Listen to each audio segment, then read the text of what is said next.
The rise of Japanese fiction. The popularity of Japanese fiction has grown rapidly in recent years.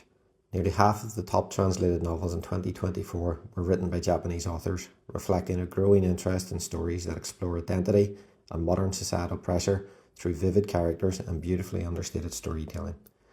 Hopefully by now you have started to see some of our Japanese collection titles appearing in your local libraries and in the online catalogue.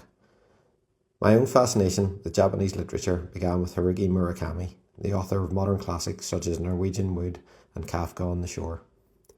Murakami novels can be broken into two categories, those set in reality and those that blend with magical realism. If you're into talking cats and alternate universes, then it certainly warrants your attention.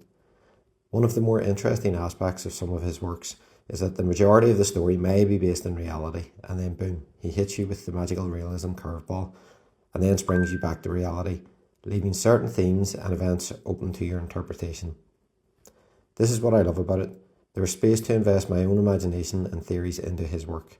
He has allowed that space to exist so I can decide what the story means to me. Norwegian Wood is very much in the reality category. Toru, a quiet and serious student, has a complicated relationship with Nako, an introspective young woman. They are connected through the tragic death of a mutual friend.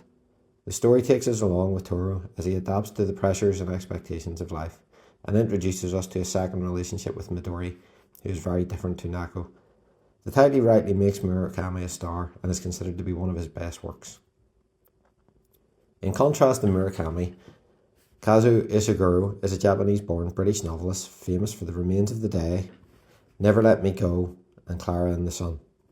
While all three novels are highly enjoyable, with completely different settings and characters, one theme that runs throughout them is our interaction with the people around us and how that impacts our own perception of ourselves and our life.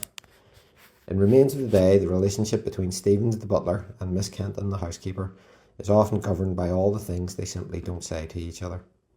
Their social class and starting out point corrals them along a path that they either refuse or can't break from. Away from the serious business of thinking about life and our place in it, one title that I found extremely funny was Convenience Store Woman by Sayaka Murata. It centres around Kiko, a 36-year-old woman who is aware that she is different by shunning the norms of society. The norms being that she is single, not married, and chooses to work part-time, not actively seeking a more permanent and full-time career, which would be altogether more acceptable.